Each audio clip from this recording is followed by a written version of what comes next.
Welcome to the Economic Countdown. Please remember to like, comment, share, and subscribe. The pandemic has put governments in a bind with regards to public finances, as spending to support those individuals and businesses hardest hit. President-elect Joe Biden pledged on the campaign trail to raise tax on the top tier of earners and corporations. One pledge is to repeal the Tax Cuts and Jobs Act, individual income tax reductions for those earning over $400,000, and restore the top marginal income tax rate to 39.6%, up from today's 37%. The Section 199A deduction would also be phased out for those earning over $400,000. Another proposal would raise the corporate income tax from 21 to 28%. Democrats are calling for a second stimulus check to be funded by the reversal of the tax cuts President Donald Trump pushed through during his time in office.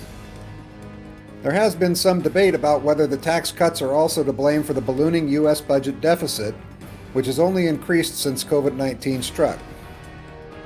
Last year's U.S. federal deficit for fiscal year hit $984 billion, a 26% increase from 2018. Alongside this, U.S. government debt for 2020 alone totaled about $27 trillion by the end of the fiscal year, with a $3.13 trillion budget deficit. This debt has been on the rise long before the current administration came to office, but needs to be controlled somehow. Increasing tax on wealthy may be one option, but cutting spending and bringing jobs home from overseas may be another. It's hard to imagine a tax raise after watching the careless bantering back and forth for the last 8 months over a new round of funding for suffering Americans and small business. Maybe the real problem is our politicians spend taxpayers' money without even thinking about it.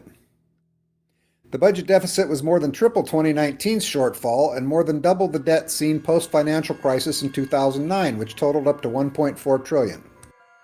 Most of the recent U.S. government borrowing came to finance the $2.2 trillion CARES Act. The CARES Act included extra unemployment compensation for workers left jobless due to the pandemic. It also included incentives for businesses to retain workers and short-term weekly payments for gig workers. Thanks for watching.